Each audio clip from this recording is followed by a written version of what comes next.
बुखारी की हदीस है, हज़रत अबू हुरैरा से मरवी है, फरमाते हैं अल उम्रतु इलल उम्रा कफ़ारतुल लिमा बैनहुमा। आप सल्लल्लाहु अलैहि वसल्लम ने फरमाया, एक आदमी ने एक उम्रा किया, उस उम्रे के कई सालों बाद या जब भी कभी उसको मौका मिला उसने दूसरा उम्रा किया, अल्लाह इन दोनों के बीच में होने वाले गुनाहों को माफ़ फरमा देते हैं। अल्लाह इनके बीच में होने वाले गुनाहों को माफ़ फरमा देते हैं। और आपने फरमाया हज, और हज अगर कबूल हो जाए उसका तो बदला जन्नत ही है, उसका बदला और कोई चीज़ नहीं। हज का बदला जन्नत, लेकिन उम्रा और दूसरा उम्रा ये आपस में गुनाहों की माफ़ी का ज़रिया बनते हैं। और दूसरी हदीस में हज़रत अबू हुरैरा रदी अल्लाह अन्हु से की मरवी है कि आप सल्लल्लाहु अलैहि वसल्लम ने फरमाया कि ज़ईफ़ आदमी और इसी तरह बूढ़ा आदमी और इसी तरह औरत, बच्चे, इनका जिहाद हज और उम्रा करने, कि अगर ये हज और उम्रा कर ले इनको जिहाद के बराबर सवाब मिल जाए। एक औरत आई आकर कहने लगी, अल्लाह के नबी, क्या औरतों पर भी जिहाद है?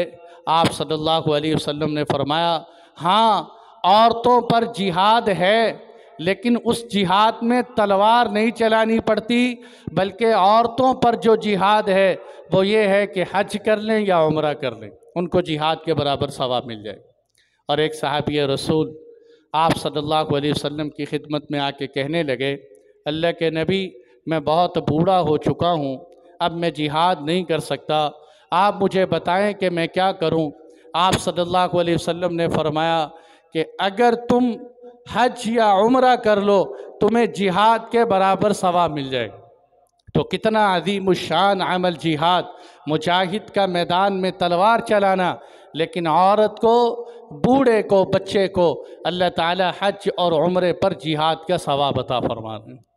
और एक हदीस में आपने यूँ भी इरशाद फरमाया, आप सल्लल्लाहु अमर बिन आबसा से मरवी है कि आप सल्लल्लाहु अलैहि वसल्लम ने फरमाया कि दो अमल ऐसे जो सबसे बेहतरीन अमल, इन आमाल के मुकाबले पे कोई अमल इनका मुकाबला नहीं कर सकता।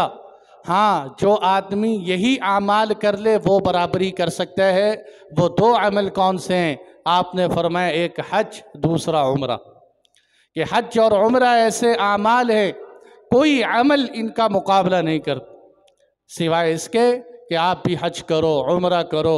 जो हज और उम्रा करेगा वो उनके सवाब को पहुँच जाए।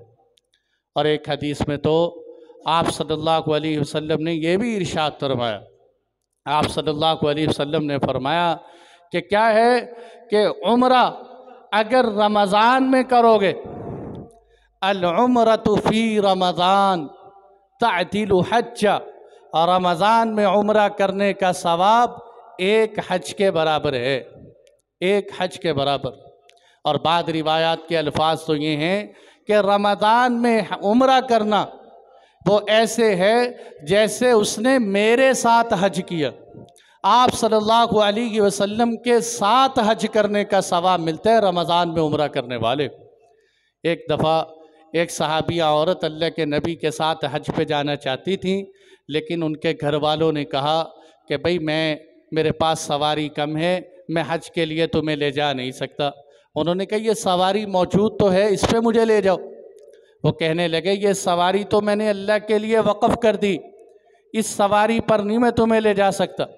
चुनाचे वो औरत रह गई और इस सहाबी ने जाकर अल्लाह के नबी को कारगुजारी सुनाई और ये कहा कि अल्लाह के नबी, वो औरत आपसे ये मसला पूछती है कि अब मेरा आपके साथ हज रह गया, इसकी तलाफ़ी की कोई शक्ल बता दें कि मैं कौन सा अमल करूं ताकि आपके बराबर हज का सवाब मिल जाए।